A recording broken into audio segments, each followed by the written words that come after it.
Finding great original content was a long process. Now I use StoryRocket and quickly search through thousands of stories from around the world. By genres, books, scripts, and other filters. With StoryRocket, I find exactly what I need and connect directly with the writer or agent. Become a member. It's free. StoryRocket, the world's best platform to showcase and discover content.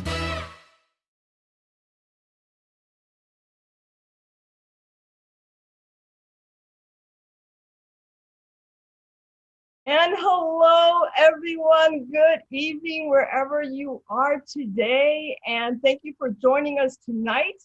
I'm your host, Ana Benitez. I'm also the co-founder of StoryRocket.com, who is hosting this event. And I'm a two-time Emmy-winning producer. And if you've been in any of our 14 last lives, you know how this is done. So thank you for joining us. And as you know, I have a co-host always with me, and that is the wonderful Danielle Van. Welcome, Danielle. Oh, good evening or good afternoon from the West Coast. I am Danielle Van, a 19 times award-winning author and a member of StoryRocket. I have to quickly tell you, if this is the first time that you have joined us live, please, after this event, go to www.storyrocket.com. It is an equal playing field for all screenwriters, script writers, authors, no matter whether you're self-published or not. It really is an equal playing field where you can sign on and promote your work to Hollywood, to the publishing industry, and it's free, right? So that's the best thing. But there's more to it though, isn't there, Anna? Yes, there is. We have a lot to do today. Danielle, you know that we normally give news about what our writers are doing. This is kind of a special live because we're coming out of COVID, right? Right. And so you guys haven't seen our faces for a while. I hope we look the same. They do. and as luck had it, me and Danielle actually dressed the same. White jackets with white shirts. I'm like, wait a second, let me take off my jacket and put on something. It's funny. Yeah, so before we start with introducing our special guest, which everyone knows is J.V Hart, we always start with a quote. So Danielle, take it away. J.V Hart gave us this quote. Yeah, and I'm excited about this one because it's from our esteemed guest himself. Just remember, no one has a job until you type the end. Boy, isn't that the truth. I love this quote, and he really needs no introduction if you have seen some of these amazing movies that he's connected to, but I think it's only fair that we do give him a proper introduction. Yes, you know, it's really hard because I normally, when I introduce someone, I do a formal breakdown of the work and everything. But, you know, the man of the hour doesn't need an introduction, just like you said. He's known far and wide within our industry. His credits really read like a dream, right? And right. We're going to get to those later. And if you add up all the box office revenue from all the movies that he's been associated to and productions he's been associated to, doesn't mean he got all that money. But I'm saying the total revenue, I stopped at $1 billion and change. You know, it's like, okay, enough with it. Not too bad, right? Not too bad. He's worked with some of the most talented directors of our time: Steven Spielberg, Francis Ford Coppola, Robert Zemeckis, and a lot of the actors that we all know and love. He's supported and has started various charities, and we're going to ask him about that because that's something that I always feel is part of a person. He's a deep, loving family man. He's been married to his dear wife, Judy, for over 35 years, which is, in our industry, that alone is amazing. He's got two talented kids in the field. Both are living in LA and they have careers as Hollywood screenwriters and directors. I consider him a colleague and a friend. We met almost 4 years ago at Austin Film Festival. We both had booths there. Oh, here we are. There you are. And we've made it a point to speak and actually meet whenever we find each other in the same area, meaning Austin or LA, New York, Miami. He's leaving behind a legacy of new and talented writers because he believes, just like we do at StoryRocket, that we have to develop that talent and we have to pay it forward. He's a friend of Story Rocket, just like Danielle. He's also a member. His full name, listen to this, is James von Almond Heart. Yes, von Almond Heart. But we all know and love him simply by his initial JV. Please help me welcome one of the most gifted, hardworking, and nicest human beings I know, Mr. J.V. Hart. JV, turn on your camera. I'm afraid to turn on my camera after that introduction. No, so true. So let's talk about that $1 billion. Show me the money. So I know it's not all yours. I'm just saying, associate it with your name. Yeah. Well, I have a little ritual I like to do. I don't know. I can't see. I see us. I don't know where everybody else is, but since this is a hold your hand. So we're not seeing everybody, but they're there. Put your hands back up, Anna. Put your hands back up. We got a little sanitizing. All right, here we go. Oh. Hey, all right. So do yours. Everybody else on the hand sanitizing. Yeah, it's necessary right now. Here we go. Yeah. Here we go. Yeah. All right. Okay, I guess at this point we're ready to rock and roll. I'm seeing the participants slowly come in. If they want to let us know who they are and where they're coming to from today, we left just to say hello. I see CJ Peterson from Texas. She's our #1 writer on Story Rocket with the most views. She says, I'm super excited. Hey, Stacy, you're saying to someone. Tisha in LA. Glenn Painter says, welcome, JV. Brian Fitzpatrick from Anaheim. Been looking forward to this. Nanette Buchanan, author from North Carolina. Jose from Chile, South America. Neil Perry from New York City. Let me see who else is there. Renee Olivier, I'm excited to be here. She's not telling us where she's from, but that's good. I'm glad all of these people are here and I see them trickling in. Thank you for being here. I'm gonna do a little bit of housekeeping. We're gonna do the interview. You guys are gonna get insights, tips as we go along. We're gonna hold our Q&A sessions for the end. We're gonna make sure that we have enough time for that. I wanna say hello to Nicholas, also from Dallas, Texas, and Andrea Mershak from Rio de Janeiro. She's a great horror writer from Rio. Thank you. I see someone from Lima, Peru, Pablo Secara, Celine Faozzi from Italy. She's one of our heart charters from Italy, from Puglia. Hey, Celine, how are you? And also Jacqueline Powell, who we did a nice session with a couple weeks ago with the New York Women in Film and Theater. Hi, Jacqueline. Hello, Jacqueline. And Stacy is here from Vegas. That's awesome. One of the founders of one of our charities. Okay, here they come. All right, I'll shut up now. So they're coming in. So we welcome you all. We're excited that everyone's here. JV, I don't know if you want to do a shout out to anyone else or we're good. There's some people coming on. We'll see them. They'll ask questions. Yes, I see someone, Thornton Klein from Nashville, Tennessee, and Jacqueline Powell. So nice to meet you all. So they're going to just keep coming in and we'll keep shouting out as we can. So we're going to start and we're going to go way back. We're going to go back. We are, because JV, I think the #1 thing for any writer is going to be the same question, and is, how did you get your start? Please tell us that. Wow. I know. Well, I grew up in Texas, in Louisiana, and I had great storytellers in the family. I had an aunt and a grandmother that told great stories. My dad was a great storyteller. I think he was probably the writer in the family.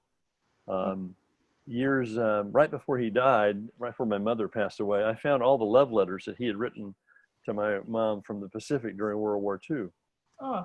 And I'd always wondered who the writer was in the family, because we didn't have a history of that in our family. Now I got, a daughter and a son, and we were doing that. So I read my dad's love letters to my mother, and I realized I'd found the writer in the family. It's a 20-year-old kid from Louisiana that was in the Pacific and during World War II, and all the things he'd saw in there. And there was this playful wonderful, playful attitude he had towards mom. It was very sexy and kind of naughty, but also he was describing these incredible moments, incredible scenes that he was seeing as a kid from Louisiana in the South Pacific, in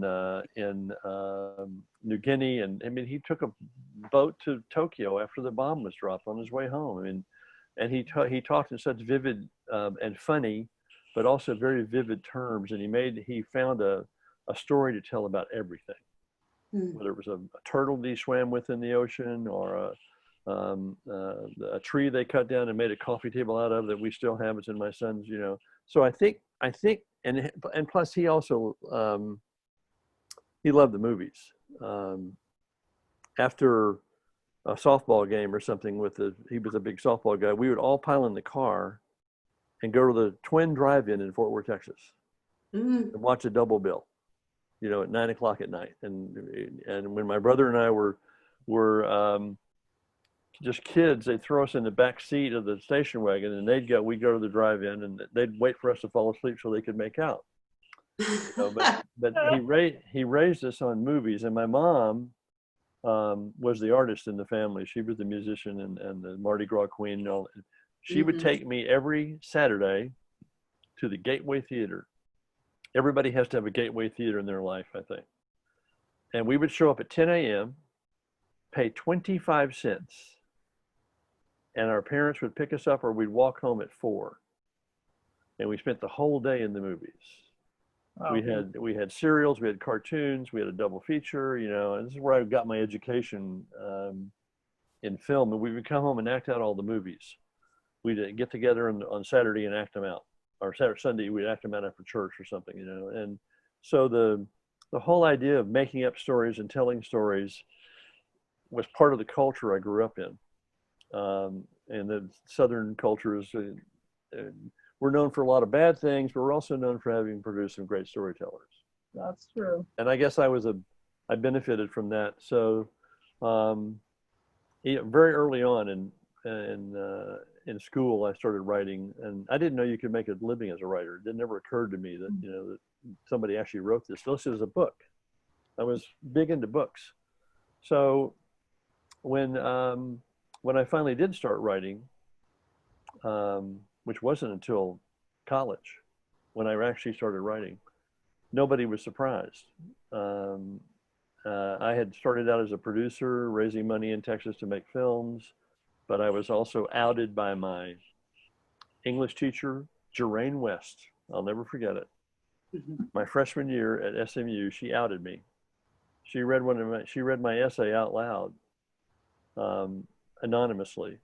The person doesn't know I'm reading this, and it was me.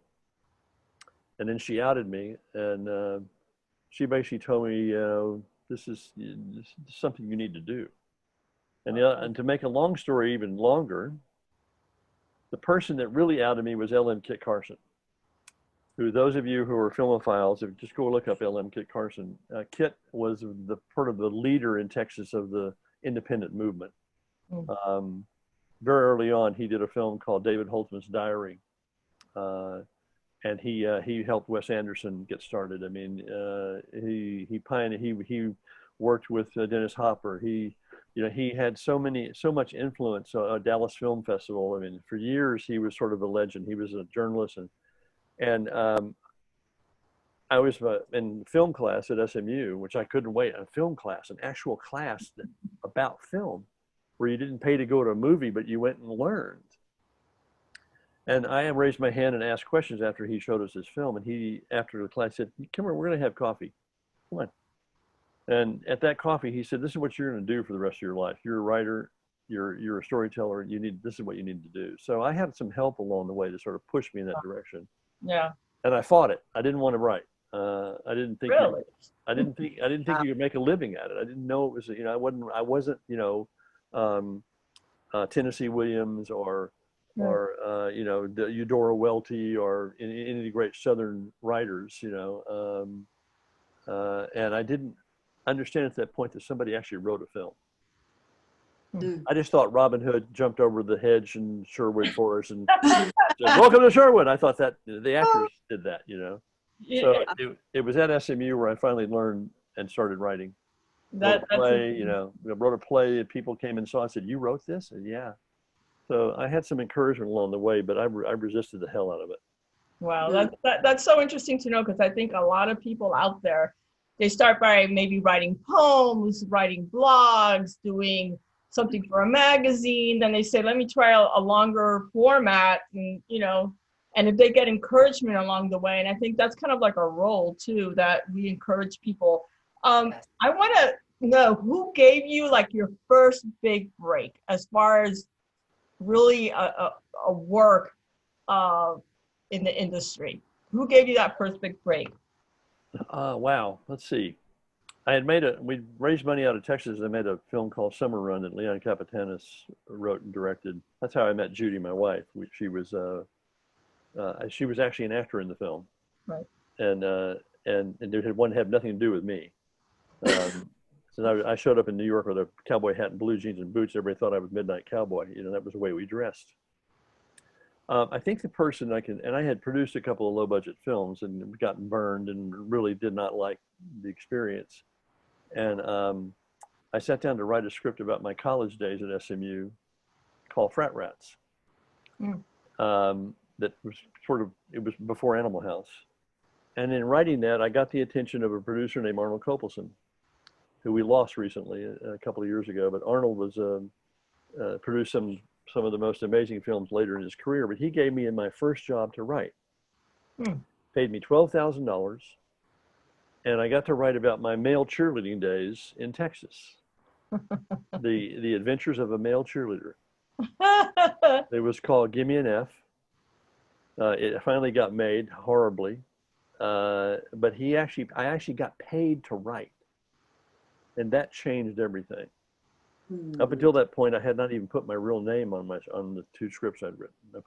I picked somebody in college I hated and put his name on it, so nobody could possibly think it was me. And wow. Gimme an F finally got made in the 80s. A terrible film, but it's kind of a cult classic. It's got a following. And it was about my adventures as a male cheerleader, teaching cheerleading to girls all over the country, and all the fun and weird shit we got into and stuff we did. But that was the first time I got paid to write. Wow. And I want to know, is that a real story? Was that based on a real story? Yeah, based on my experiences as a male cheerleader in the 60s in Texas. There's so many rainbows here. Yeah. So now all of you go out now and Give Me an F. It's in VHS. You can find it, on eBay. Somebody's selling it out of the back of their car. But that changed things for me, because I said, man, I can write and get paid. Yeah. So I'll always be grateful. It's interesting that you said your first film was so terrible, and I think people are afraid to get out there because they see so many great things. They're like, I can't get there, but folks, we don't get there on that first try. No. We all do crap and then just refine and refine. Or you win an Academy Award, then you're also ruined for the rest of your career too. It could be. Yeah. Yeah. So, it taught me a lot, and it didn't get made for a while, but it finally got made. And it started me thinking as a writer that I could do this for a living. Wow. When you had to start really thinking about, okay, now I can do this, what was it like the first time you had to go and really do a full-on pitch? I think that so many of our writers here, we talk about that a lot, and really it just scares the hell out of them. So what was that like for you? Well, since I hate pitching, but I'm pretty good at it. There's a couple of people that would echo that. I think because of my cheerleader days, I was used to being in front of a crowd. I was used to being a show off, and and so I had no ego problems about yakking and shooting my mouth off and talking. So the real art of pitching came when I began to learn about structure of a pitch. In the old days, I had a career for almost 10 years before I had another movie made. Pitching. In the old days, it was real easy. You went in, pitched, and if it sounded good, they made a deal. Now we have workshops, and we have exercises, and we have master classes on pitching. I do the pitch sessions for high school kids every year in Austin at the Austin Film Festival. And these kids are great. They're middles. They're like ninth, 10th, 11th, and 12th grade. So they're into middle school and and they're incredible. And they get up there and they only have 1 minute to pitch. And I use the same 3 judges we've been doing it together for about 10 years. And it's so much fun to see them get up there and have the confidence and the courage to stand up there in front of their peers and tell the story in 1 minute. It's what we call the elevator pitch. The elevator pitch. And we do that in Story Rocket Live. We've had live pitches with some of our writers. Some are on this webinar today, where we see the people are really working hard at promoting themselves, at really massaging their log line, really getting a really good synopsis. We give them the opportunity to pitch. So we can talk about that later too. But also, I'll give you my favorite pitch story. Is that when my son Jake, at age 6, came up with the question, "What if Peter Pan grew up?" At the dinner table, and I stole it from him. He and my daughter, who was in Julia, who's also a director now. Jake was 6, Julia was 3, Judy was ageless. And when Jake said, "Yeah, but what if Peter Pan grew up?" I went, "That's it. That's been the problem." So I was terrified of telling my agent that I wanted to do grown-up Peter Pan. Wow. And we actually worked on the story as a family that night. What was the worst thing we could do was make Peter a lawyer. As soon as I found out that Peter Pan grew up to be a lawyer, I had to pitch. And we pitched it all over town. Everybody in town turned it down. Everybody. And I remember one executive who I will not say his name. We're friends. But now. he listened to my pitch. And I did it. I mean, I'm crying at the end because they are reunited and they come back from Neverland and he's got his happy thought and all that shit and he flew and all that stuff that Robin did so well. And he leans over the table, looks at me, he said, "That's the most incredible pitch I've ever heard." He said, "But I just don't believe that grown-ups can fly." Wow. And that was it. If I could have opened the window and jumped out and flown away, I would have done it. But those are the kinds of experiences you have pitching where they're going, "God, this is great. Awesome. I love it." But I don't believe. And they didn't go for it. So somebody else did. And you know what? It made in the box office $300.9 million. So somebody lost out. Yeah. I would say though about pitching, it is a necessary evil of our business. It is. And there are ways to shake you out of your fears, and there are ways. Some of the exercises I haven't. We might have another idea for a master class with you. We do that. We have a whole at Selena knows at Favuzzi. She's coming to us from Rome, guys. Selena's in Rome. Hello, Selena. She remembers the pitch sessions we had at the Puglia film experience workshops, which were 5 weeks long. The last week was all devoted to pitching. You've had 4 weeks to work on your story. The last week was to work on your pitch. We had 50 producers come in from around the world to hear 16 writers pitch in one day in round robins. So you had 3 minutes to pitch. And Celine will remember the rigor that the great Claire Dobbin took everybody through on nailing down their pitch. Not so that it was automatic or automaton or by rote or memorized, but where it felt like you were discovering it for the first time and what made you excited about the story you wanted to tell. Exactly. Yeah. Is anybody who starts out, imagine Gary Oldman as a mermaid. You're going to go, no.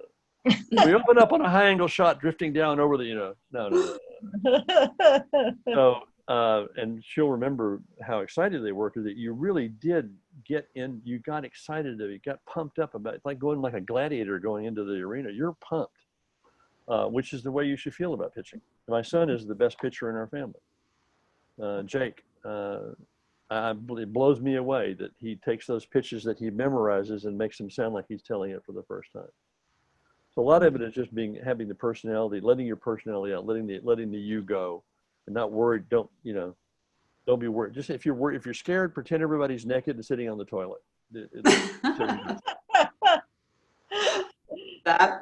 So the year we met, we actually we were sponsoring the pitch finale over at Austin Film Festival.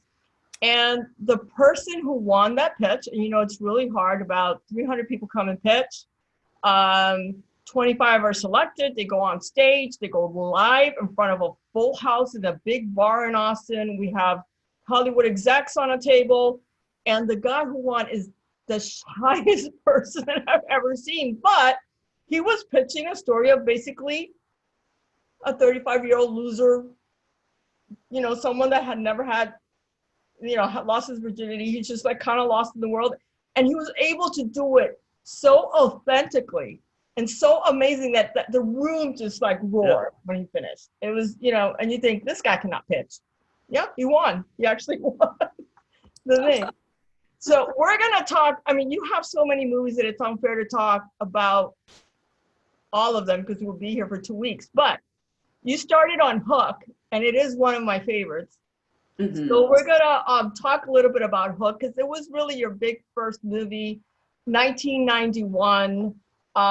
Steven Spielberg as the director, a cast of Robin Williams and Phil Collins and, you know, a whole bunch of people. It's amazing. Even Glenn Close had a male character. I don't know if a lot of people know about that. Carrie Fisher and George Lucas were cameos. Here we're seeing a picture of, I guess, Robin with your two children. That's Jake and Julia, on the set. Yeah. And if I'm not sure we can go back to that first black and white. There we go. The first black and white, I love it because that's you, right? That's me. I was like, with no gray hair. I know. I was like, who's this good-looking guy? And then like Ron goes, that's JV. I'm like, nah. Oh, thanks. Wow. So now I look like Gabby Hayes. Robin was extraordinary, and we obviously miss him immensely. Yes. Robin, I never had anybody else in mind when I wrote the script other than Robin to play grown-up Peter Pan. And it's amazing that the idea came from Jake, your son Jake. When he's standing there, and Robin every day Robin would come on the set and thank Jake for his job. Oh. Thank you, Jake's son. Thank you, Jake's son. Thank you for my job. Thank you for my job. Oh my God, that is so amazing. And we'll talk about creating jobs in that opening quote. But Jake asked the question, what if Peter Pan grew up? Everybody on that set and all the end credits you see at the end of that film, everybody has a job because he asked that question. Mm-hmm. That's amazing. And, you know, and it's also become a cult favorite. No, it's a huge success, huge afterlife. Huge. I mean, it's been prequels and sequels and merchandising, and I mean, you name it, it has no end. So this was a slam dunk. I think we have a couple of more pictures in there. I think that when you guys went on the Austin Film Festival circuit with that's Dante Bosco. They're kneeling next to Peter Pan. Dante played Rufio. Dante was 15 years old when he played Rufio.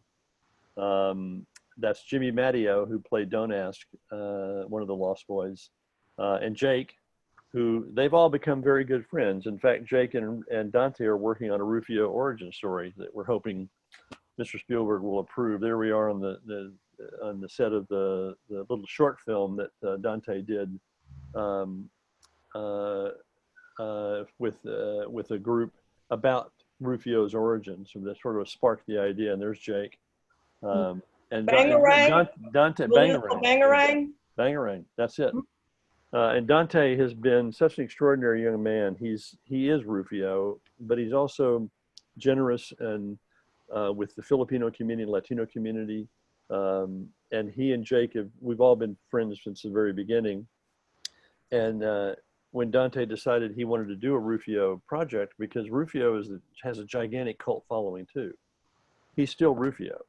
After that screening, that picture in Austin for the 25th, I took him to my favorite barbecue dive in Austin, and you walked in, I walked in with him, and the guys in the kitchen start chanting Rufio. He's 42 years old, and he's still Rufio. And so the whole kitchen was going Rufio. The afterlife of Hook has been amazing. It's amazing. So because we cannot go through each and every movie, but I do want to name them. So if you give me a moment for my list, I can grab my list. So we have Bram Stoker's Dracula in 1992. We've got Muppet Treasure Island in 1996. Yay! Yay! We've Love got that. Contact, which I personally love, 1997. Tuck Everlasting, 2002. Lara Croft Tomb Raiders, Cradle of Life, 2003. Sahara, 2005. The Last Mimsy, 2007. August Rush, 2007. There was a big little 6-year break there. Epic, 2013, with Chris Wedge and a really Bill great Joyce, cast. William Joyce. Mhm. Yes, William Joyce, and my Louisiana friend, who's probably the leading children's book illustrator and storyteller I know. and then you got onto TV with Crossbones and the Hot Zones, and I know you're developing a few things right now as well. You've got a couple of people maybe on this that are working with you on a couple of projects, so it never ends. So I'm going to put you on the spot for a minute. What's one of all these Really? things your favorite movie? Nah, nah, nah, nah, nah. Come I on. my answer is twofold. One is I haven't written my favorite movie yet. Oh. If I had done my favorite movie, I'd be through. That'd be it. Be no reason to continue. So that's pretty much my standard deflecting, avoiding answering the question. But I did and each one of them was a unique experience. August Rush for me was incredibly emotional because it was the first film that I finally got to make in New York. And it was the last time I got to work with Robin. And he was coming, I thought I'd written this great dark part, but because he was having a hard time with the role. He was the bad guy. He said, I'm the bad guy, I'm the bad guy, I'm the bad guy. And I realized later that he was coming apart. We're very close with the family, very close with the wife and with Marcia and the kids, and he was coming apart. But August Rush was particularly euphoric for me because it was about music, and my brother was a great celebrated international flautist, and we lost him very early in the AIDS epidemic in '88. But this to me was about him and his love for music, and it was inspired by Richard Lewis's son, the producer, and I love watching August Rush, and I love the fact that Jamal Joseph and the Impact Kids that are the Black Choir, they're real. I've known Jamal for years. I've worked with Impact Kids for years up in Harlem, and when we were struggling, I took the producer and the director up to see them, and they went, "This is our guy. There's Robin's character, the good version, and there's the kids." Not only did Impact Kids write the song that got nominated for Academy Award, but they raised money. We had charity auctions, everything to raise money to send all of them to the Academy Awards, and they all got to sing at the Academy Awards. That to me was the movie, and Jamal got to conduct them just like Wizard would have conducted them.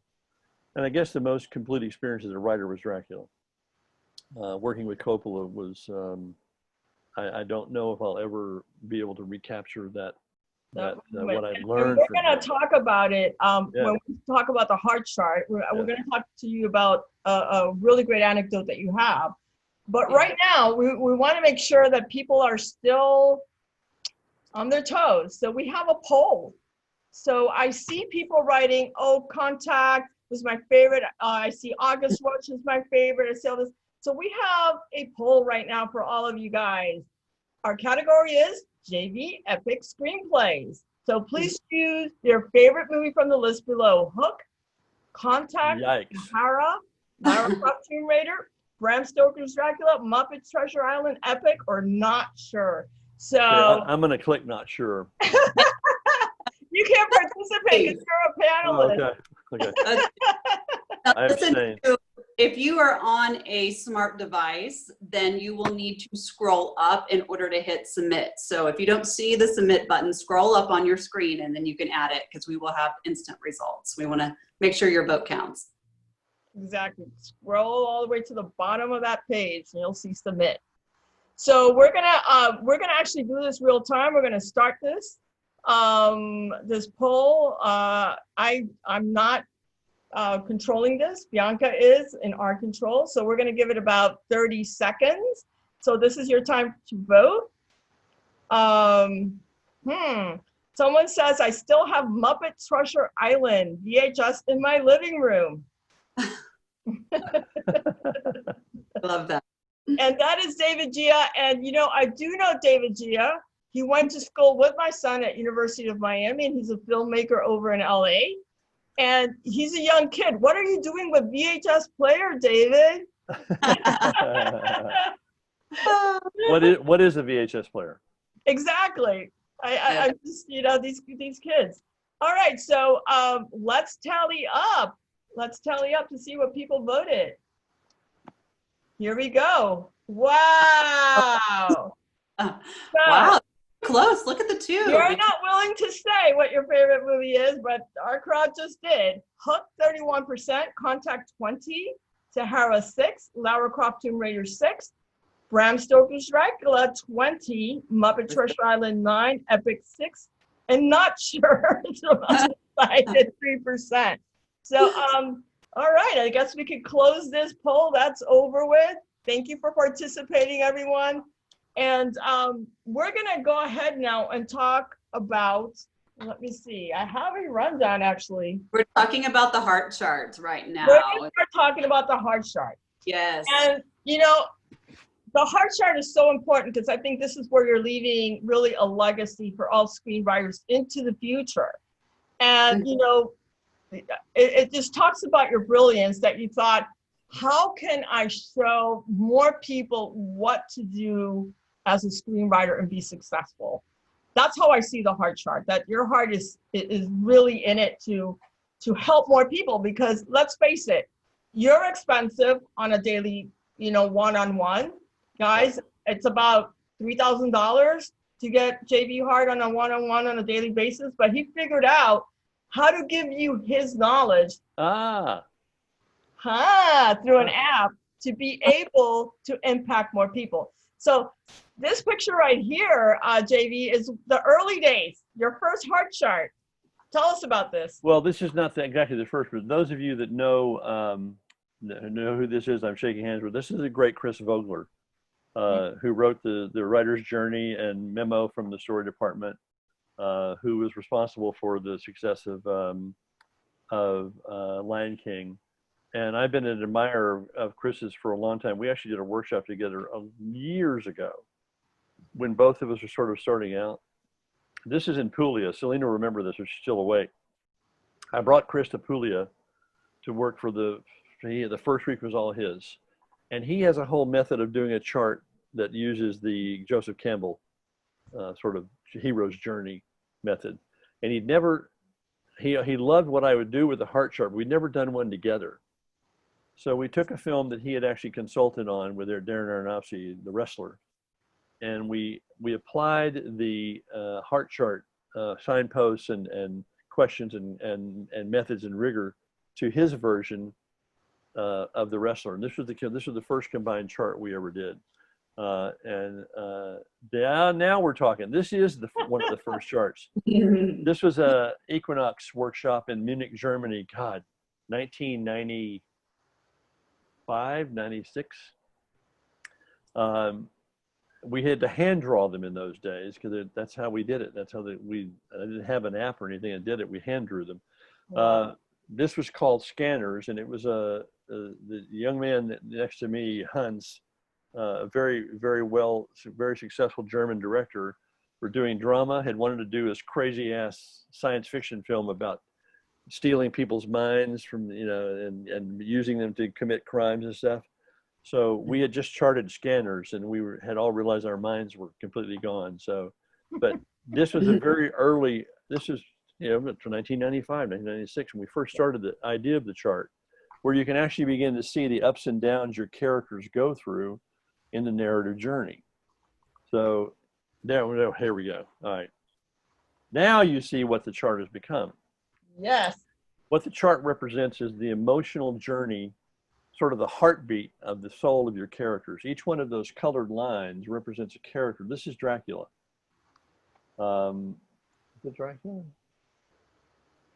Yeah, this is Dracula, where you can chart off. Obviously, Dracula's red, Mina's green, Harker's blue, but you can actually take your characters through these signposts you'll see at the top of the screen and see the emotional journey they go through on one big screen as opposed to an outline or car. I could never do cards on the wall because I didn't know where I was emotionally in the trip, in the journey.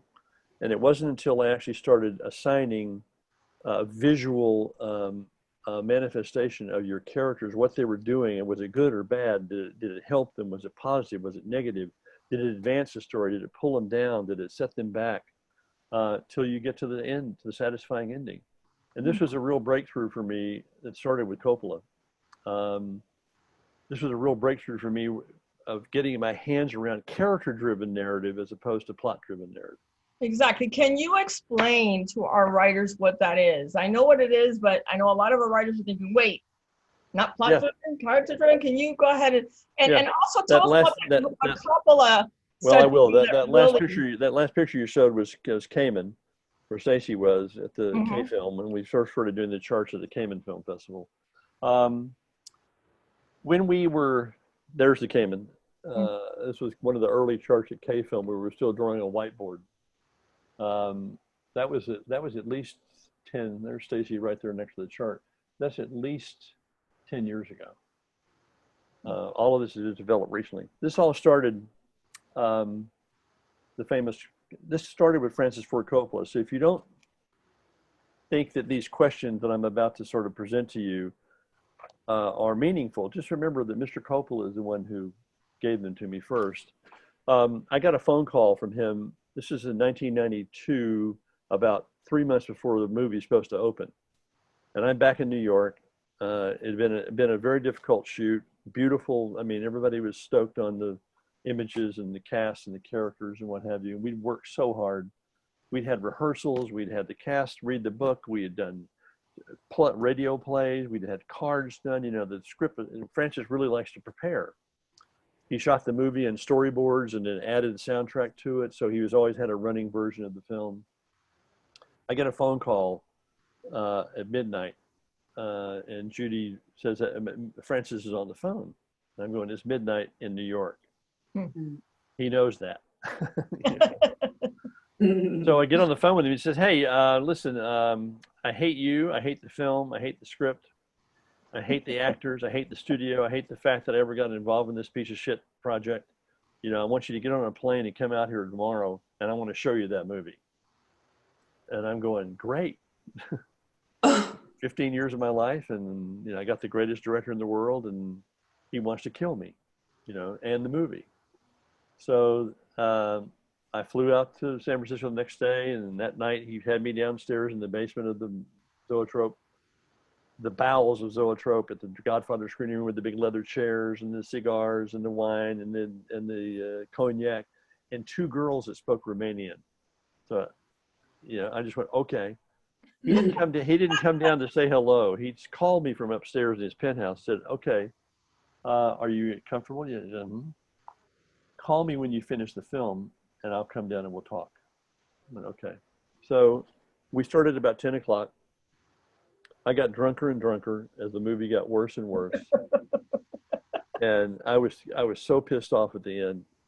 I hated it too. And he called me on the phone and said, you didn't call me. I said, well, no, because I hate you too. I hate the film. And you're right. It's terrible. It's a piece of shit. She said, good. Let me come down and tell you what we're going to do. So he comes downstairs in his, you know, cravat and his little cigar and his curled up Turkish shoes and his robe and everything, you know, like a big kid. And he pitches me the story of Dracula that he wants to do. And I'm going, isn't that the script? Wasn't this how did we get here? So we spent the next 2 weeks in the editing room going through all the footage, going through all the cuts, improving the cut. And we realized that we had been missing pieces of narrative that either we had chosen not to shoot, or that the footage becomes alive and begins to tell you, and the actors take over. So there's a whole new kind of aspect to it. I'll give you just real briefly. We didn't reshoot a single scene. We identified pieces of the narrative that we were missing. And all through this process, I'm going, Francis, there has to be a way to head this off in the script where you can anticipate this. Independent filmmakers can't bring Gary Oldman and Winona Ryder back and Anthony Hopkins to come back and reshoot and put up sets. They can't do that. There's got to be a way. We had this nailed. and all through the process. So we finally, like the ending didn't work. The audience booed at the ending because the ending was her killing Dracula, cutting off his head, then walking out in the sunset into Keanu Reeves' arms, you know, and the audience didn't want that ending. So to make a long story even longer, what he did was at the end, we brought back everybody to reshoot, and we shot pieces of narrative. And I could go through the film at some point and explain it to you if we do a masterclass of where certain places there are close-ups that are 2 years apart. And you're seamless. You can't tell that he's a master. Mm-hmm. The film opened. It was huge for Francis. It saved his ass out of bankruptcy. It you know, went on to set records overseas. $215.8 million in the box. That's in those days. Mm-hmm. Back in the day. But he said that after, in the aftermath, I said, I can't do this again. If I'm going to do this, I got to come up with a method that I can get my hands around, that can help me, can help other writers do something. So he said, well, start with these questions. And he gave me these 3 questions. And they're journalism questions. And I went, really? Is it that simple? He said, yeah, it's that simple. And by taking the 3 questions, the core questions, which are in the Heart Chart Toolkit, shameless promotion. Love it. There's more than 3, but the first 3 questions he gave me, he said, if you just answer these 3 questions before you start anything and expand from there, you'll have written or laid out a character-driven narrative as opposed to plot-driven. Because all the questions in the toolkit are about the emotions and the feelings and the wants and needs, desires, the fears, the loves, the what the wants, the wounds, the why now, all these questions that I now ask myself before I write a word, except I am writing when I answer the questions. Mm-hmm. And I was a plot guy. You know, this happens here, this happens here, this happens here, this happens here, because I want it to happen. I'm God. you're going to die on this page. And suddenly, the characters get lost. So one of our, and Selena may remember this, but Bruno Orr, one of our French writers at the Puglia workshops, we had this same exercise. And I said, what's the difference between plot-driven and character-driven, just like you asked me? He said, okay, the plot-driven version of this is the movie, The Bank Heist, where the bank heist is what drives the story, not the characters. The TV version, where you get to spend all this time, the miniseries version, it's not about the bank heist, it's about the characters. Mm-hmm. Bank Heist is incidental to the characters. And if you think about something just like Bottle Rocket, Wes Anderson's, his breakthrough film, it's not about the stupid, silly heist they were trying to pull off. It's about the characters. That's why you watch the film, is the characters. The reason that Star Wars works so well, even though we all became enamored with what George did, the special effects, because of the characters.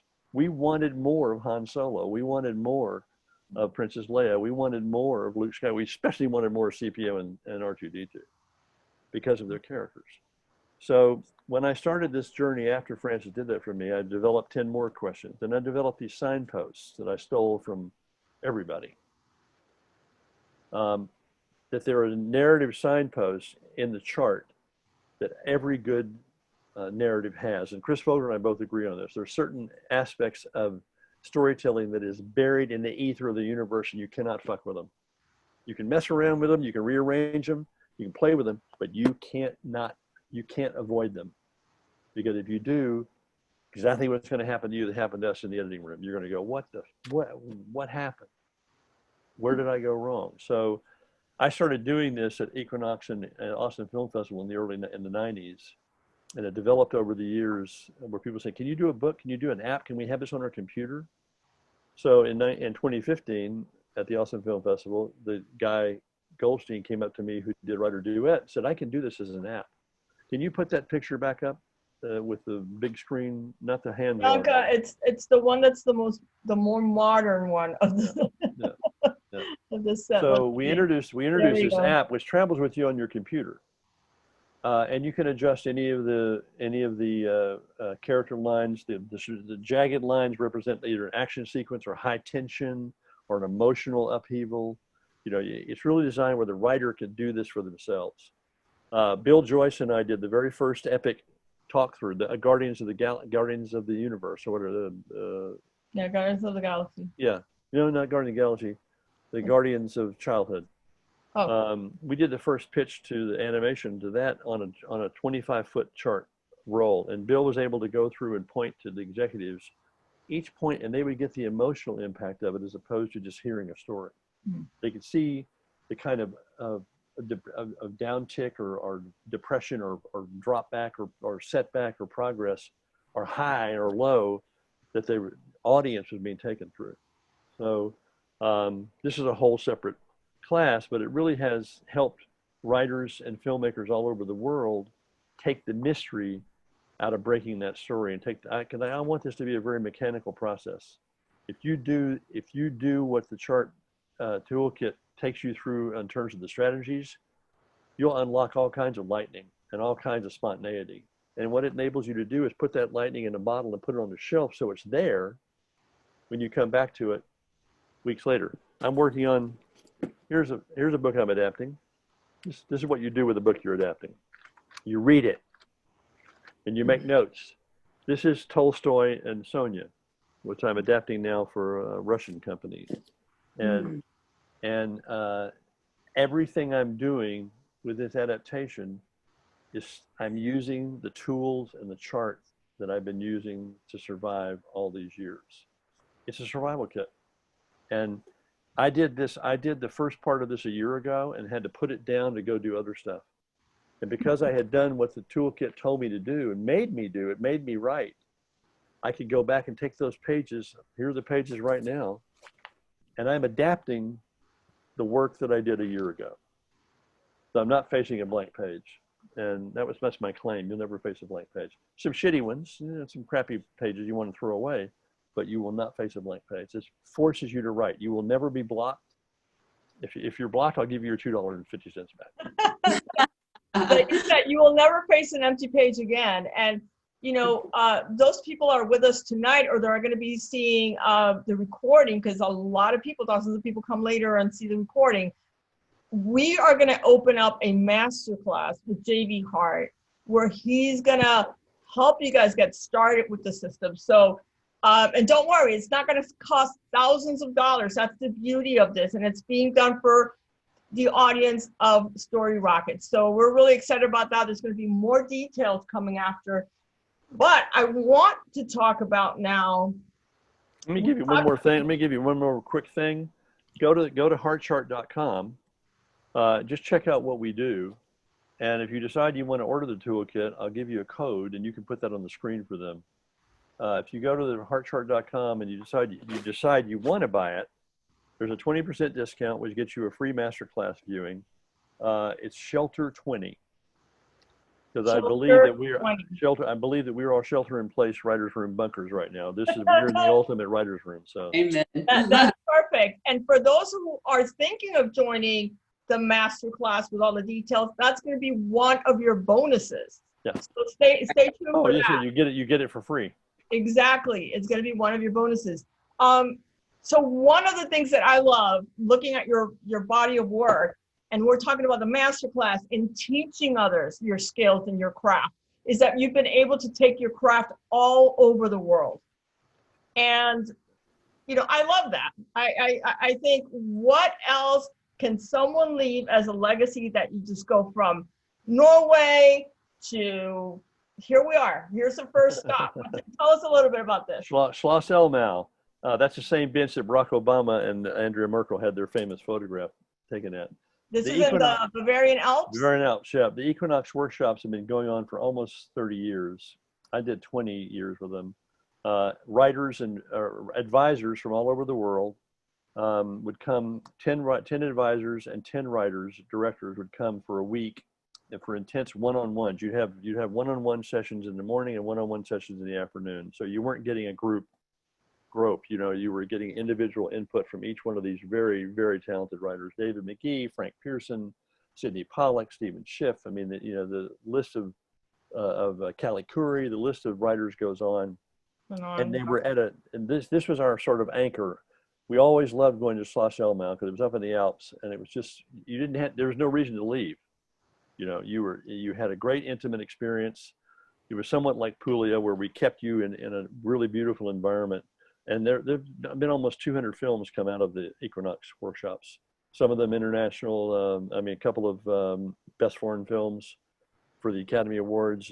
Certainly Cannes and Venice, and beautiful nurturing that the writers did. And this is where I really got to hone my skills with the toolkit and the chart, as well as the Austin Film Festival.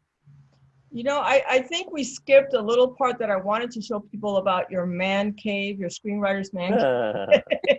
We'll go to them after this whole part to let our producer Bianca come to speak with us. But the next photo that I want to show, we call the polar bear fjord divers. And when I got this photo, you had me laughing straight for 5 minutes. I love this picture.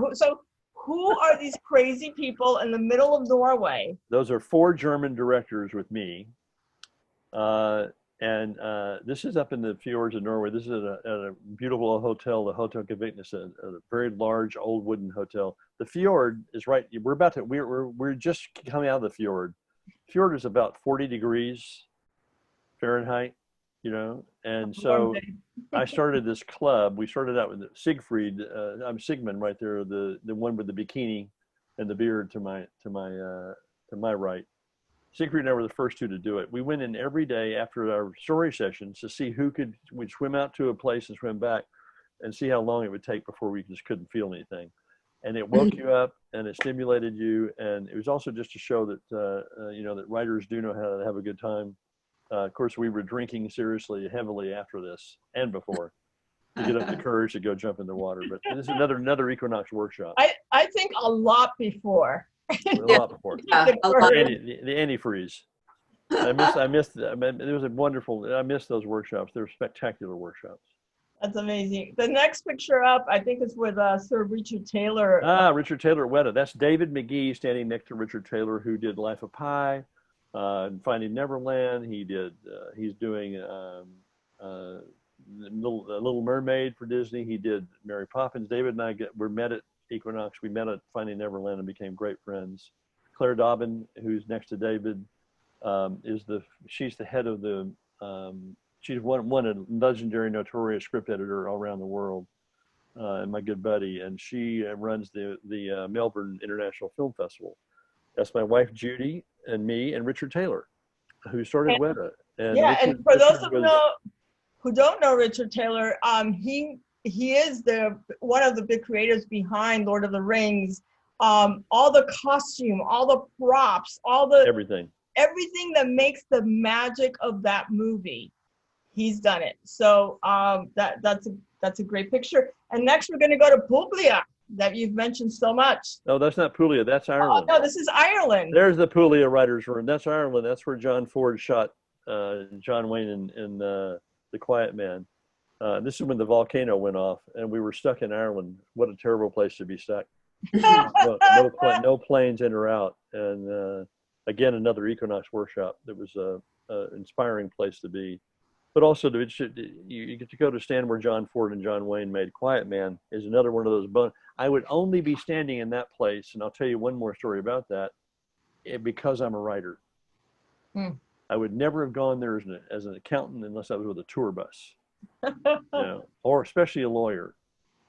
The only reason I'm standing in that spot is because I'm a writer. That's amazing. Okay, now we go to Puglia. Puglia. Yes. The writer's room. Right. You'll see David McGee and Claire in the back there with me. And we had 16 writers. They got to spend 3 weeks, the first session, working on they had to come up with a treatment, and they worked on their outlines the first 3 weeks. We spent 3 weeks developing the stories for each one of them. And our great location manager, Anton Gigante, what a great name. Antonio Gigante. He would take us on road trips, field trips every 4 or 5 days. And the locations he'd picked in the events all matched events in the writer's stories. Right, they're inspirational. Let's so you took a writer and said, wait a minute, this is my script, And this is my favorite picture. This is Matt McHugh, who's now working on Cavalier and Clay with Michael Chabon. Matt was one of my students at Columbia, and this was the workshop, the end of the workshop in Puglia, a little town called Pugliano, which is beautiful by the Adriatic coast, blue water, everything.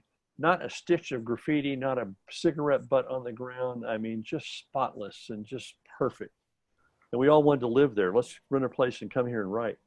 And we walked down this alley to this dead end where you're looking over the Adriatic. And I said to Antonio, I said, what's the graffiti doing here? There's no graffiti anywhere. Then I see the word Mark Twain. And Mark Twain was my deity and my hero, along with Robert Louis Stevenson. So Antonio said, let me translate it for you. And the translation is that Mark Twain stood on this very spot and declared that Pugliano is so beautiful, it must have existed before creation. Wow.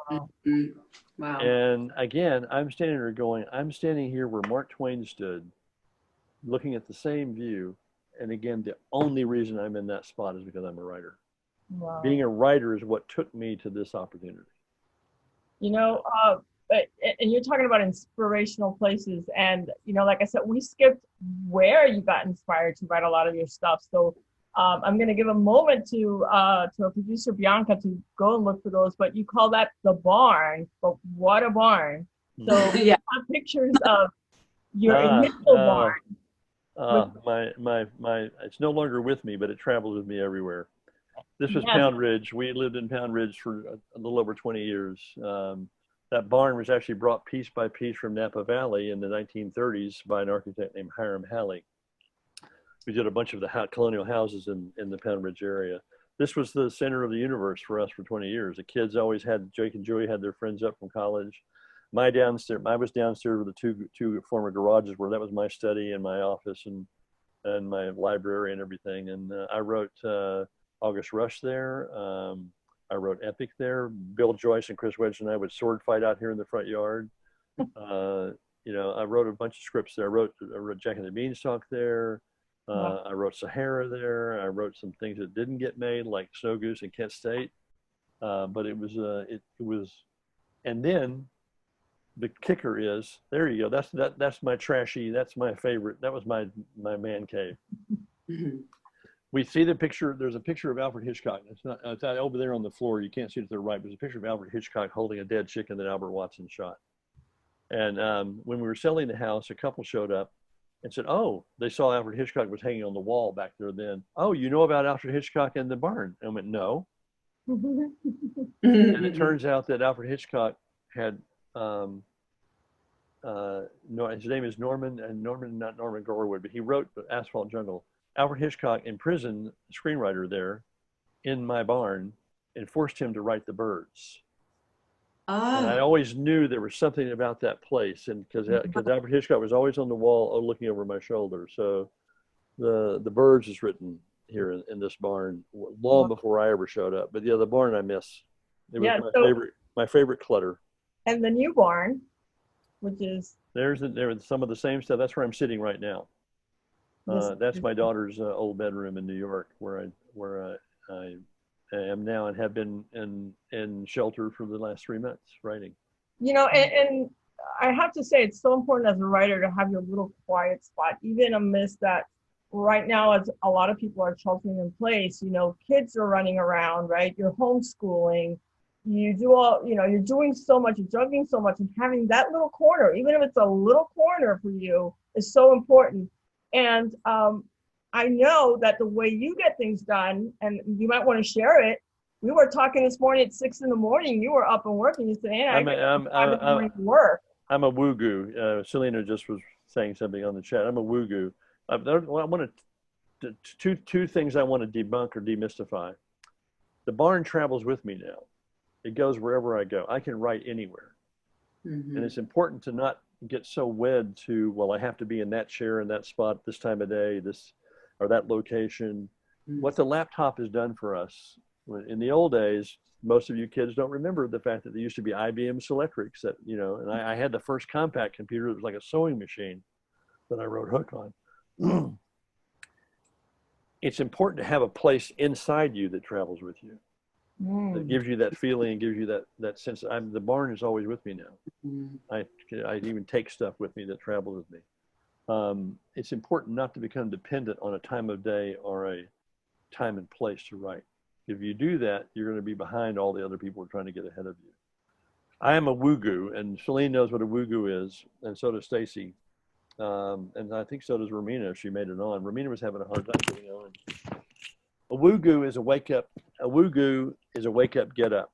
And what I found is that if I stayed in bed if I woke up at 3 in the morning or 4 in the morning, and I was laying there trying to go back to sleep, tossing, turning, wrestling, I was burning brain power. My brain had waked me up, or my apnea, or my hangover, or something. The Mexican food, whatever it was that woke you up. You try to go back to sleep and you can't do it. Get up and write. Mm-hmm.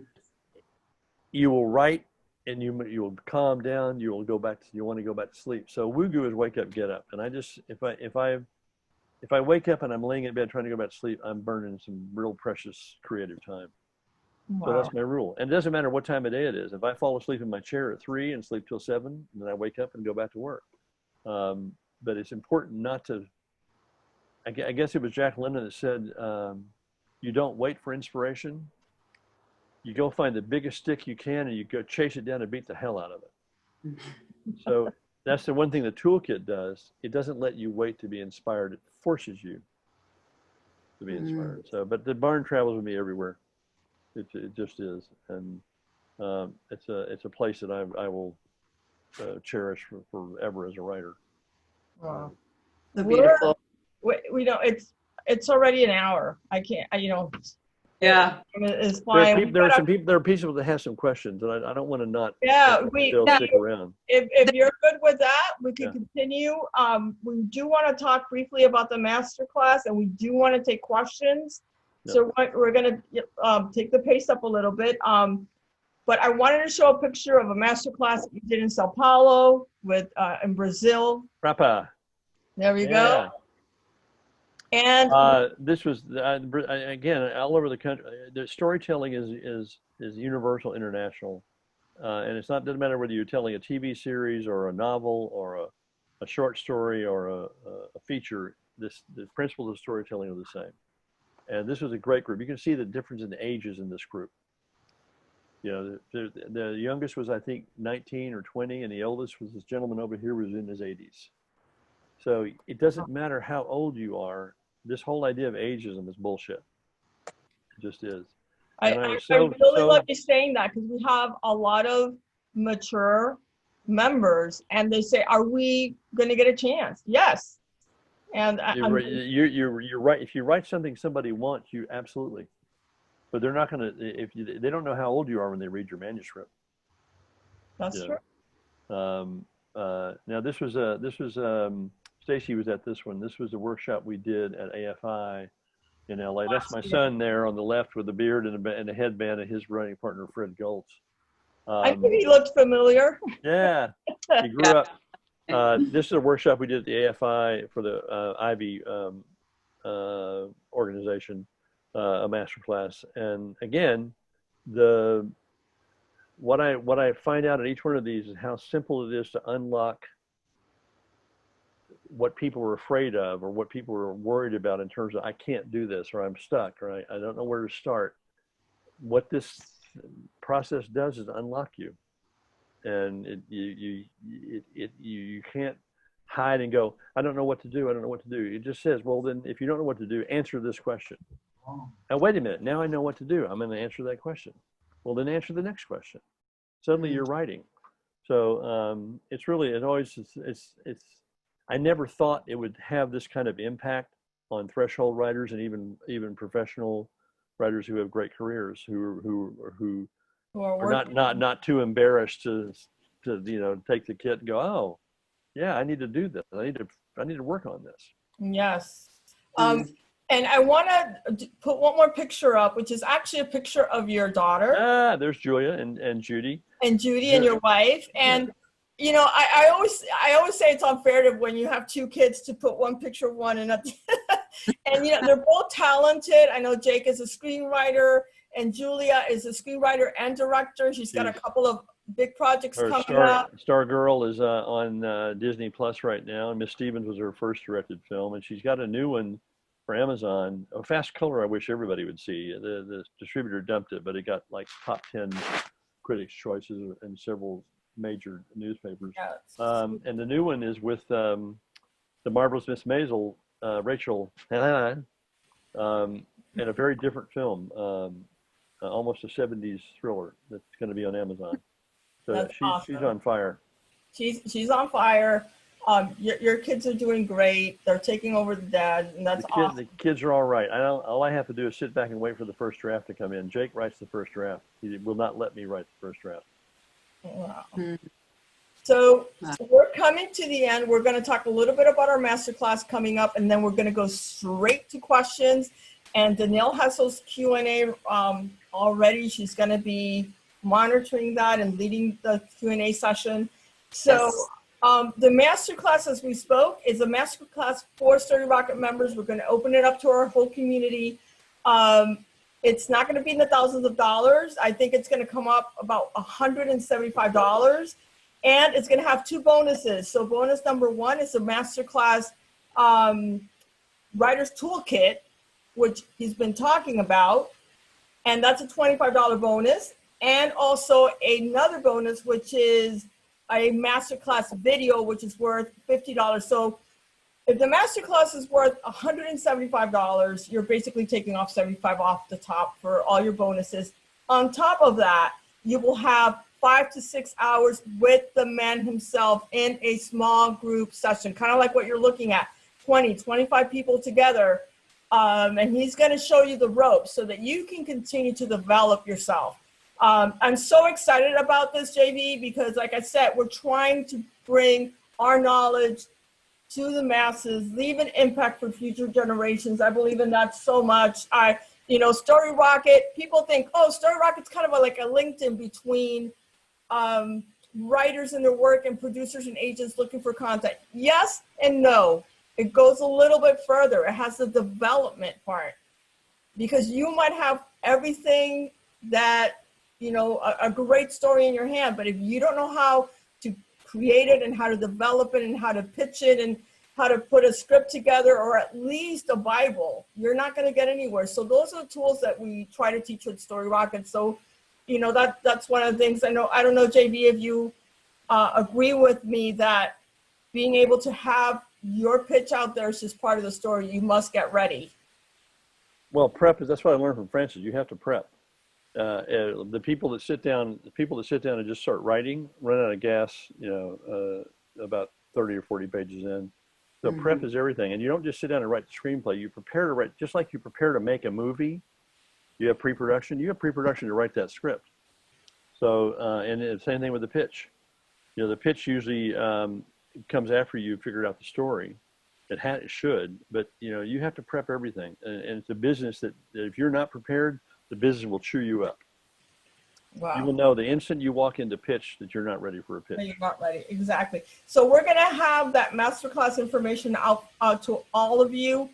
Watch your email. That's where you're going to get it probably next week. And you can reserve a spot. And I'm sure the spots are going to go fast, just like this masterclass. This interview today. And Danielle, can you take it away with the Q&As? Yeah, we do have a few questions. The first one, I think, JV, is that you had mentioned there were 3 questions that you were asked and that you use and ask yourself. So what were the answers? You want the 3 questions? Yes. Questions. Let's take notes. Yes. I guess I can do that. Okay, here they are. They're in the book. Yeah. They're in the book. So the 3 questions, and they're very simple. This is your freebie. Who is the main character, and what do they want when we meet them? Very simple. And most people don't know what their characters want. They think, oh, well, so I'm going to give you a couple examples. One has to do with ego. It's usually material, me, I, something that helps me as a character. It's ego driven. It's materialistic. And I'll give you an example. In Get Out, what is everybody's Get Out? No spoilers here, okay?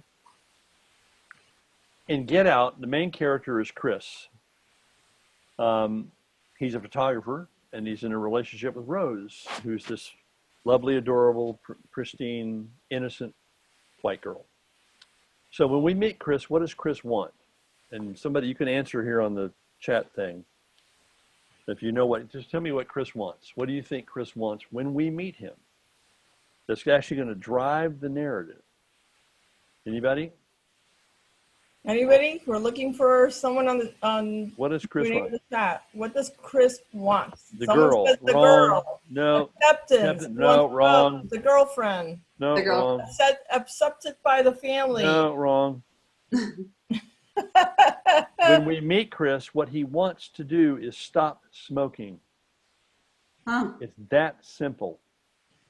That's what drives him to meet the family where he wants acceptance. That's what drives him to want to make sure that he's got the right relationship with the girl. But and the only reason that Rose gets him to meet her parents is she's convinced him that my mother will cure you of smoking.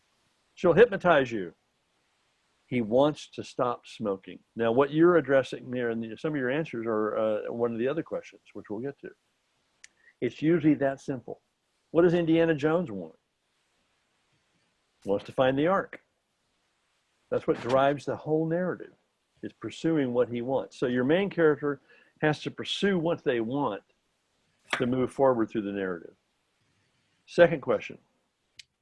Who are the relationships and what are the obstacles my main character has to navigate and encounter to get what they want?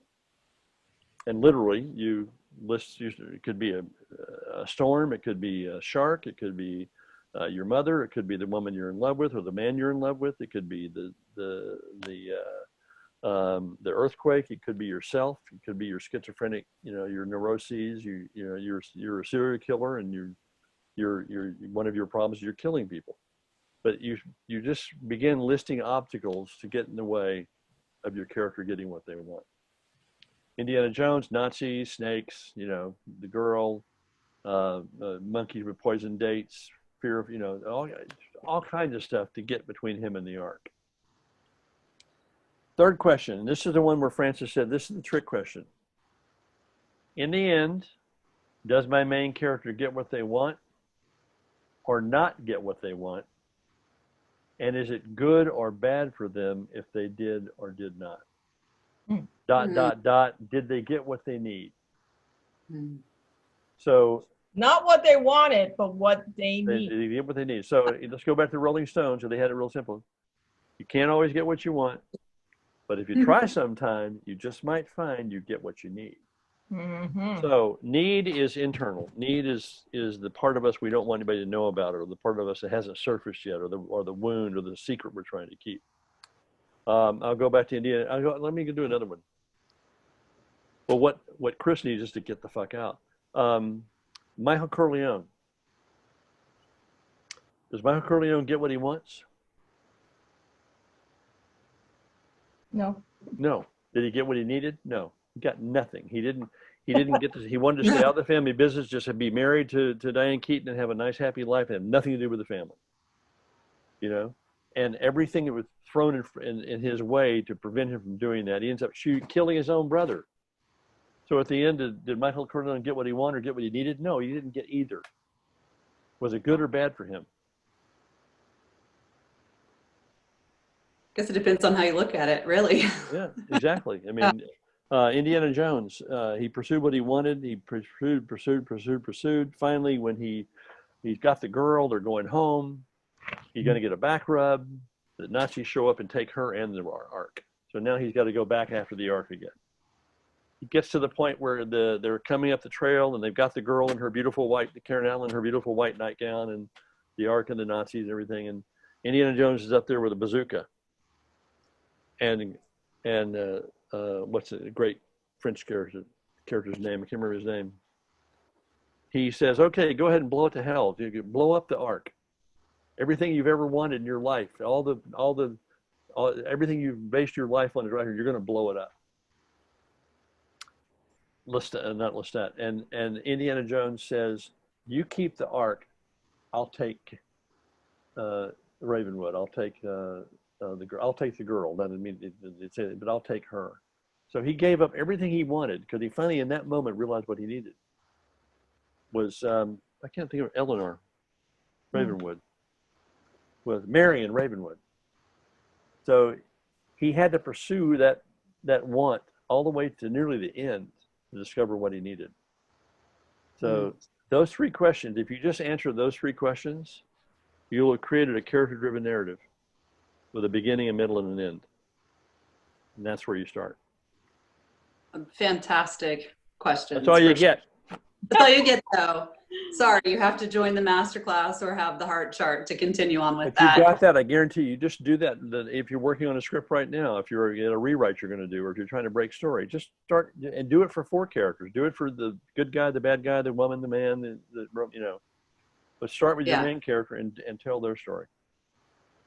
So we have 2 more questions that I can see right here. And the first one is from Ron, and it says, a writing career has its ups and downs. So when it's down, what did you do? Huh. You mean like yesterday? Sure, like yesterday. I've been through probably 4 or 5 incarnations of the business. And I think the hardest shift for me was missing out on the beginning of the television boom, of the shift for where us feature writers didn't want to do TV. We thought it was beneath us. And my friend Tom Fontana said, you should have been in TV 30 years ago. And you realize how right they are, because the feature world changes so drastically and television is constant. And it's only gotten bigger and bigger and bigger and bigger and bigger. Yeah. And now I'm an old guy. I mean, I'm the old guy. They don't want me to be a showrunner. They don't want me to be. I have to create the shows. Yes. But I'm not a showrunner. I'm not. I've got to. Thank God I have the credits that I've got, so it opens the doors. I got to do Hot Zone. Hot Zone was a big Nat Geo series that I wrote 25 years ago. And I really resurrected it because it would be a great series. But I didn't have any. My name's all over it. But all I did was resurrect it and come in and do the Bible, and everybody else took over. So I think following, I'm going to call it going with gravity. Instead of resisting change, go with the change. And if you have, like my daughter wanted me to get her a job with one of my friends when she first wanted to move to LA, and I said no, I won't do it. You want to be an assistant? I said, one, you're smarter than they are. As soon as they have you pick up their cleaning or tell you to do something that's demeaning, or you'll say something, you'll piss them off, and they'll fire you, and you don't want that job. What you want to do is get a job that gives you a subsistence level until you find your voice as a writer. She taught school for 5 years at Wildwood. That's where Miss Stevens came from. So if you could find a subsistence job that pays for your Jones while you're treading water, have something like that to fall back on. But the only thing I know how to do is write. So I've tried to watch how the things are shifting, and in spite of my age, I'm still, have a career, and I'm still in there pitching. It never ends. No, but that is the hardest part, is when it's down, it's down. Yeah, and it's fine. That's, it's almost in every business as well. So Nicholas Stanosh, he went ahead and he put those three. Yeah, I see 3 questions. So for everybody to have, thank you, Nick, for doing that for the rest of the people. I want to ask you something real quick while Danielle figures out what the next question is. What is the best advice you ever got? Frank Pearson. Frank Pearson and Bart Gavigan.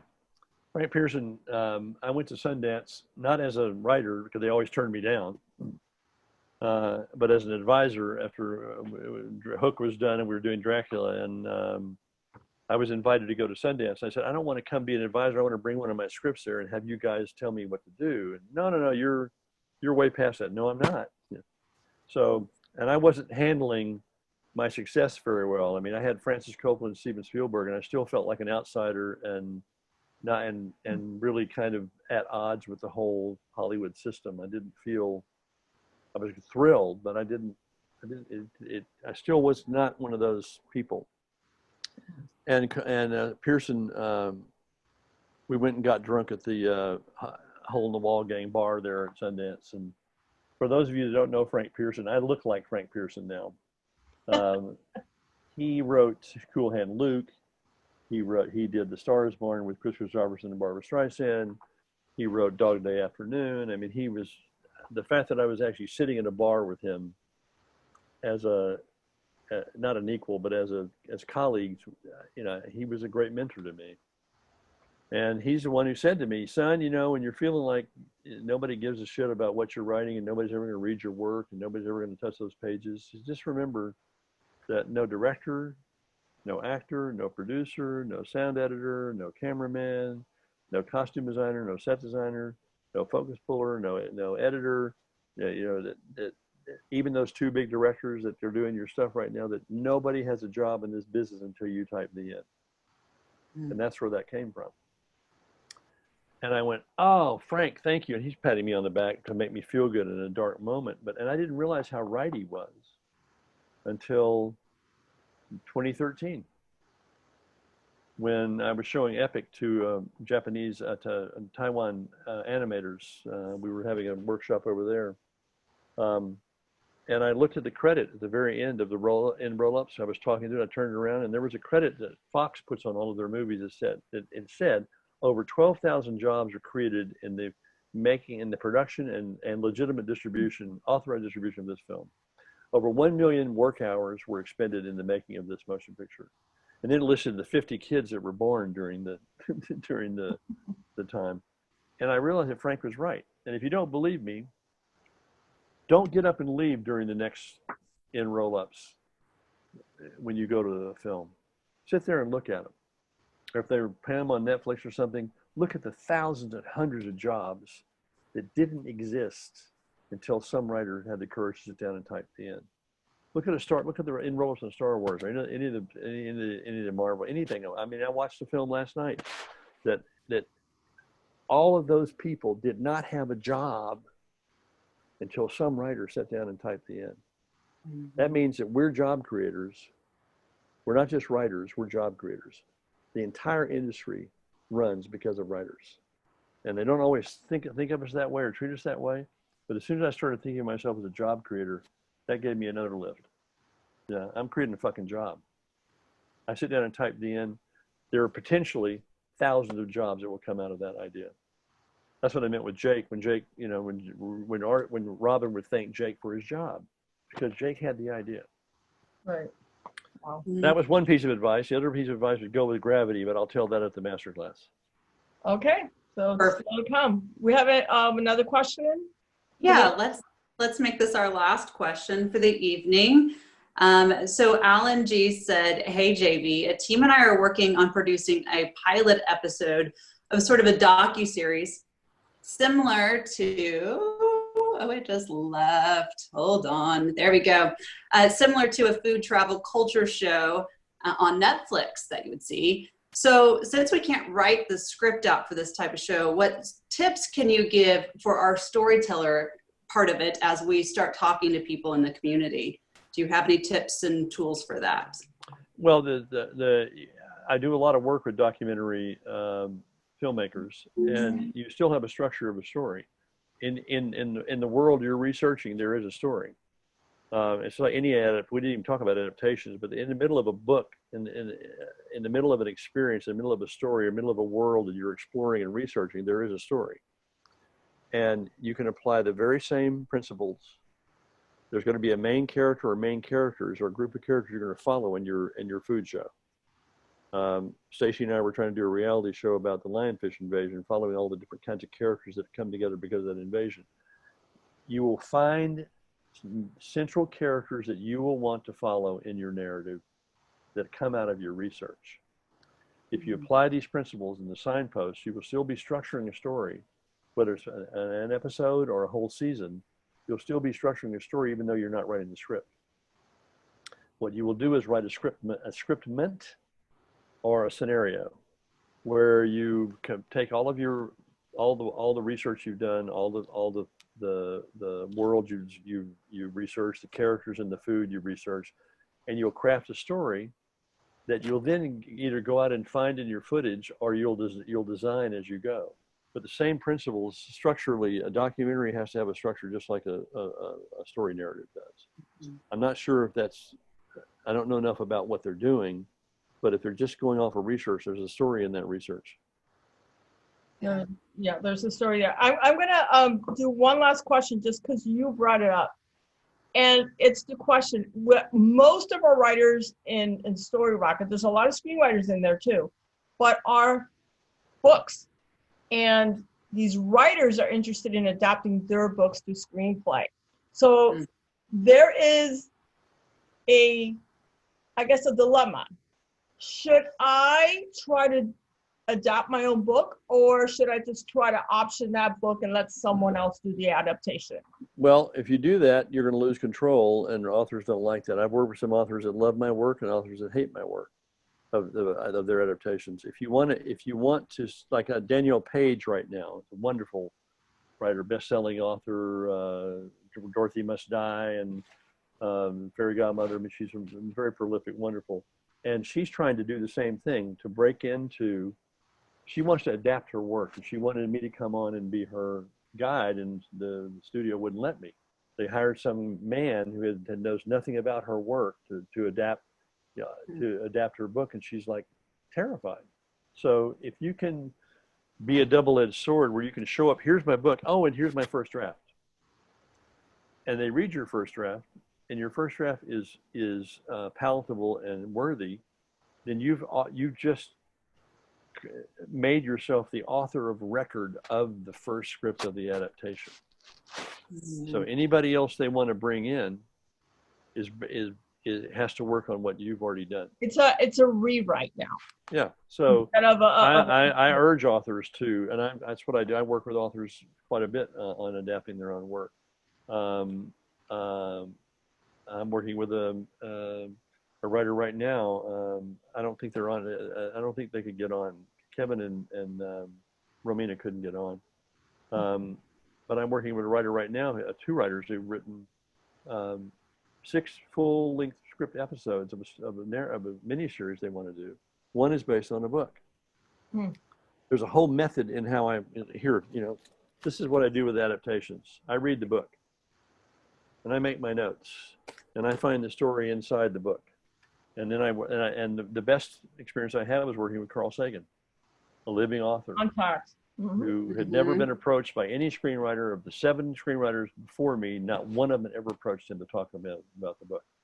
When I found that out, I went, that's the only way I'll do it, is if I can talk to Carl and interview him about his book. So we did, and it was a great collaboration. So the writer of the author of the book is the wellspring. The most knowledge that any writer can ever get for their adaptation is from the author and the book. I always go back to the book. I did it on Talk Everlasting. I did it on Contact. You go back to the book. You go back to the source. So I would urge authors to become their own first draft, to be able to do their own first draft and do it well. All of everything is in the Heart chart. Everything is in the story mapping tool works for an author to extract and find the movie inside their book, or the series inside their book. I'm doing this as a series. This is a big Japanese anime that I'm doing. It's been around for 25 years, and we're finally going to do it in the U.S. as a live action. But I have to go back and start. It has to be adapted. Yeah. What works in Japan doesn't necessarily work here. Well, I think that's a great way to end this show with that advice. And I wanted to make sure that people got it, because that's exactly how I feel. But, now they're hearing it from J.V. Hart, so that's great. So we're going to put this episode to rest. Thank you so much, J.V.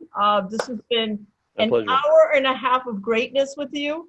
Thank you for everyone that's been with us. The people are going to watch from all over the world in recordings. I hope you enjoy this.